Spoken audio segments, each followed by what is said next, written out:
Tatlong magkakaanak ang nasawi matapos kumain ng puffer fish o butete sa Libon, Albay.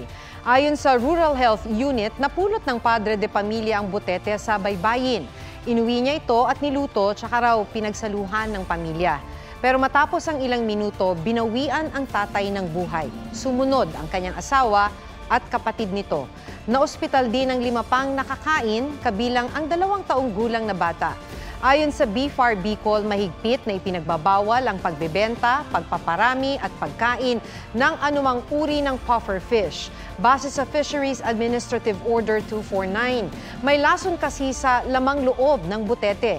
Kaya mga makakakain nito maaaring makaranas ng pananakit ng tiyan, pagkaparalisa, paninikip ng dibdib, pagbaba ng blood pressure na pwedeng magresulta sa pagkamatay. Huwag magpahuli sa mga balitang dapat ninyong malaman. Mag-subscribe sa GMA Integrated News sa YouTube.